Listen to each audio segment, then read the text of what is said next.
السلام عليكم ورحمة الله وبركاته. وظائف بترول تانية اهي، يعني ربنا يكرمنا ان شاء الله ويكرمكم بحاجة من الحاجات دي بإذن الله. شركة بترول عالمية فرعها في مصر طالب كريدت اناليسيز او محلل مالي فاينانشال اناليسيز بدون خبرات. تمام، طبعا ده غير ان فيها خاصية كويسة جدا ان انا ممكن ابعت السي في او اعمل بروفايل زي ما بعمل على موقع البنك الاهلي وكده. تمام، وهم الاوبورتيونيتي او الفرصه المناسبه ليا هيرسلوني عليها.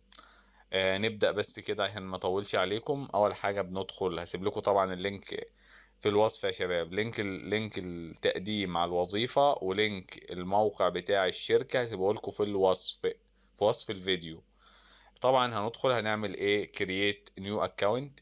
قدامنا حلين، يا اما نكريت الاكونت احنا ونقعد نجاوب على اسئله، يا اما نسجل عن طريق لينكد ان. طب لو هنكريت احنا بنكتب الايميل هنا، بنعمل باسورد من 8 ل 25. بنكتب هنا الايميل بتاعنا، ايميلنا يا شباب، الايميل بتاعنا اهو. بنكريت باسورد اول حرف كابيتال، تمام، مكون من حروف وارقام وعلامات ازيد من 8 ارقام بالشكل ده. بعد كده بنأكده. بعد كده بيدينا مثلا ايه اسئلة امان، بيقول لك مثلا ايه what's your first school name، اسم مثلا اول مدرسة.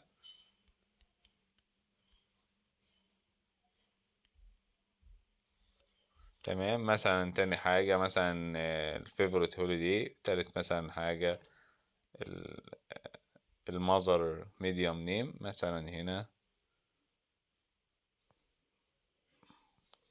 تمام، بعد كده بندوس كونتينيو.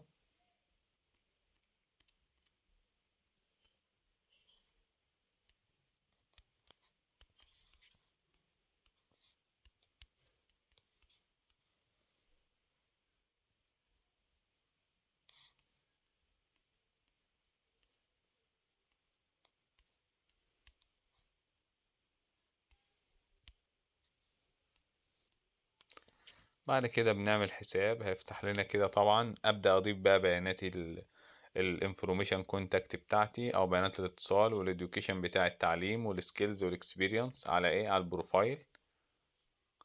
بعد كده هدوس هنا كده يا شباب في كلمة سيرش فور جوبس. تمام، بدوس عليها بيفتح لي الصفحة دي بالطريقة دي. تمام، في بيقول لك طريقة ان انت زي ما قلت لكم في الاول سبميت سي في، ان انا ببعت السي في بتاعي. تمام، لما بدوس سبميت سي في انا ببعت السي في بتاعي. تمام، ولو الشركة في وظائف متاحة او حاجة بايه لمؤهلاتي بدون من غير الوظائف اللي انا هقدم عليها، يعني انا بقدم على الاوبورتيونيتي المستقبليه. اوكي، انا قدمت اصلا. تمام، بعد كده ببحث هنا كده عن ايجيبت، بدوس سيرش في 4 وظائف. تمام، فاينانشال اناليسيز او اندستريال ادفيستور او كوست سبيشاليست. تمام، او سوشيال ادفيستور. احنا طبعا ايه نخلينا في الفاينانشال. تمام، هندوس عليها. تمام، ننزل تحت خالص بندوس ابلاي جوبز. طبعا انا هنا هيقول لي فيو يور ابلكيشن لان انا اوريدي قدمت. اوكي، تمام. وبنبدأ نملى البيانات تانية. بيبقى قدامنا حل من اتنين، يا اما نختار ان احنا يوز بيانات الاكونت، يا اما نختار ان احنا نملى البيانات بتاعتنا ونخلي بالنا نعمل كفر ليتر. و... وكان ده شرح بسيط قوي للتقديم على الوظيفة دي، او يعني زي كده ابلاي تو جوب. تمام، او معلش الفيديو هيطول شوية بس عشان نشرح بالتفاصيل. يقول لك بقى let's get start.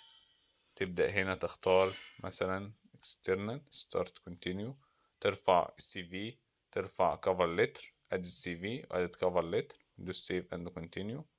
تمام،